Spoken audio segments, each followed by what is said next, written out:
ఇక హుస్సేన్ సాగర్ లో అగ్ని ప్రమాదం ఓ కుటుంబానికి తీరని వేదనను మిగిల్చింది. ఘటనలో గల్లంతైన యువకుడు అజయ్ జాడా ఇప్పటిదాకా దొరకడం లేదు. అతను హుస్సేన్ సాగర్ లో మునిగిపోయాడా లేక తప్పించుకున్నాడా అన్నది తెలియక యువకుడి తల్లిదండ్రులు కన్నీళ్లు పెట్టుకుంటున్నారు. మహాహారతిలో భాగంగా నిన్న బాణసంచా పేలి కొంతమందికి గాయాలై హాస్పిటల్లో చేరితే మరొకరు అజయ్ అనే వ్యక్తి తప్పిపోయారని తన కుటుంబ సభ్యులు ఇప్పటికే స్థానికంగా ఉన్న పోలీస్ స్టేషన్లో ఫిర్యాదు చేశారు. ఇక్కడ వచ్చేసి మనతో మాట్లాడే కొంతమంది ఉన్నారు, వారిని అడిగి తెలుసుకుందాం.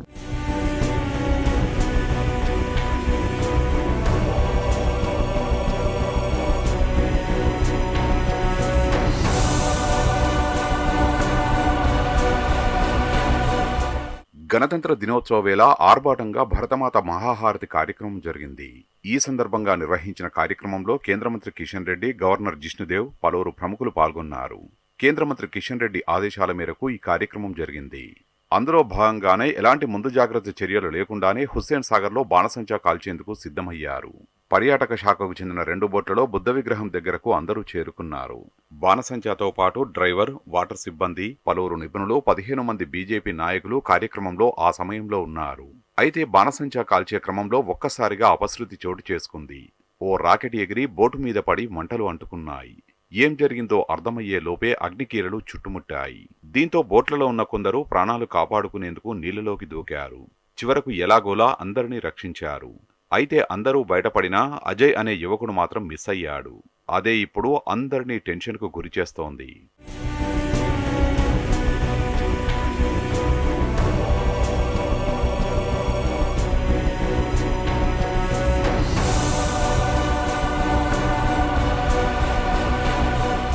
అటు ఇప్పుడే వస్తానంటూ ఆదివారం సాయంత్రం ఇంటి నుంచి బయలుదేరిన అజయ్ అర్ధరాత్రి దాటినా రాలేదు.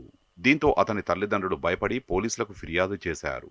అజయ్ స్నేహితుల నుంచి జరిగింది తెలుసుకొని ఇంకా ఆందోళన చెందారు. విషయాన్ని తెలుసుకున్న పోలీసులు హుస్సేన్ సాగర్లో సెర్చింగ్ మొదలుపెట్టారు. అయితే అజయ్ హుస్సేన్ సాగర్లో మునిగిపోయాడా లేక తప్పించుకున్నాడా అన్నది అంతుచిక్కడం లేదు.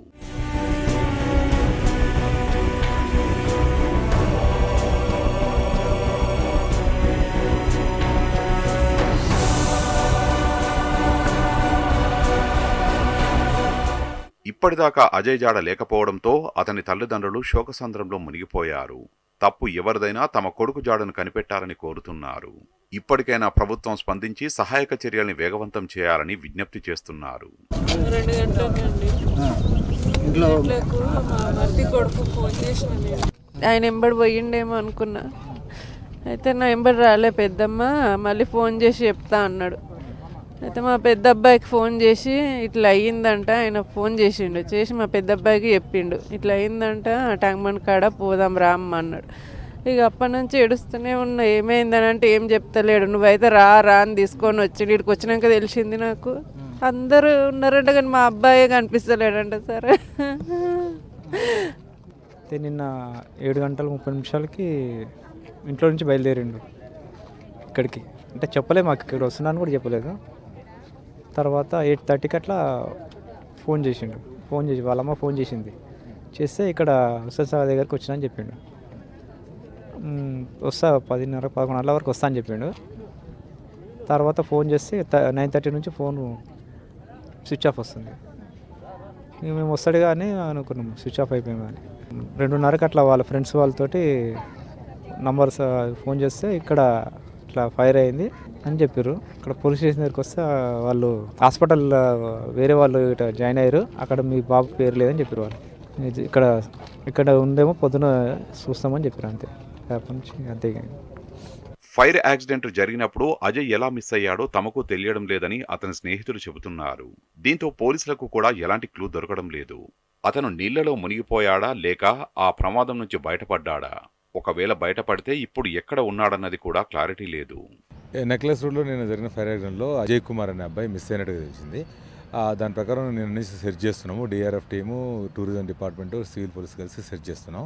ఆ మిస్సింగ్ పర్సన్ ట్రేస్ చేసేందుకు, త్వరలో ట్రేస్ చేసేందుకు మా ప్రయత్నం మేము చేస్తున్నాం. DRF team, tourism department, police department and fire department అందరూ పార్టిసిపేట్ చేసినారండి. మొత్తంగా అగ్ని ప్రమాద తీవ్రతను బట్టి చూస్తే అజయ్ హుస్సేన్ సాగర్లోనే మునిగిపోయి ఉంటాడన్న అనుమానాలు వ్యక్తమవుతున్నాయి. దీంతో డీఆర్ఎఫ్, టూరిజం సిబ్బంది, పోలీసులు అజయ్ కోసం గాలిస్తున్నారు. అయితే ఆలస్యమయ్యే కొద్దీ యువకుడి ఆచూకీపై అతని తల్లిదండ్రులు మాత్రం తీవ్రంగా ఆందోళన చెందుతున్నారు.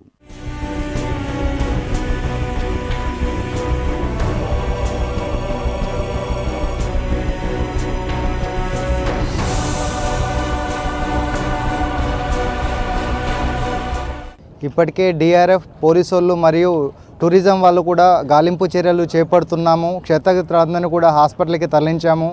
అజయ్ ఇక్కడ షిప్లో నుంచి లోపలికి దూకాడా మరియు ఎక్కడైనా హాస్పిటల్లో ఉన్నాడా వెతుకుతామనే సమాచారాన్ని వచ్చేసి పోలీసులు చెప్తుంటే, మరోపక్క రాత్రి 2 గంటల నుంచి కుటుంబ సభ్యులు ఇక్కడే ఉన్న ఎలాంటి పోలీసు వాళ్ళు కానీ ఇక్కడ చర్యలు తీసుకోవడానికి డిఆర్ఎఫ్ టీం వాళ్ళు కూడా ఎవరు రాలేదని చెప్పేసి కుటుంబ సభ్యులు తెలుపుతున్నారు. కుటుంబ సభ్యులు వెళ్ళి లేక్ పోలీస్ స్టేషన్కి వెళ్ళి ఫిర్యాదు చేసి కేసు నమోదైంది. కానీ అజయ్ అనే వ్యక్తి చెరువులో దూకాడా, మిస్ అయ్యాడా, లేకపోతే హాస్పిటల్లో ఉన్నాడనేది ఇప్పటికీ కూడా పోలీసులు చెప్పకపోవడము, డిఆర్ఎఫ్ వాళ్ళు కూడా దర్యాప్తు చర్యలు చేయకపోవడం వల్ల కుటుంబ సభ్యులు వచ్చేసి ఆవేదన వ్యక్తం చేస్తున్నారు. ఇకనైనా పోలీసులు మరియు డిఆర్ఎఫ్ టీం త్వరగా గాలింపు చర్యలు చేపడి అజయ్ మిస్సింగ్ కేసు యొక్క విషయాలను తెలపాలని చెప్పేసి కుటుంబ సభ్యులు తెలుపుతున్నారు. కెమెరామెన్ విజయ్తో రంజిత్, టీ న్యూస్, హైదరాబాద్.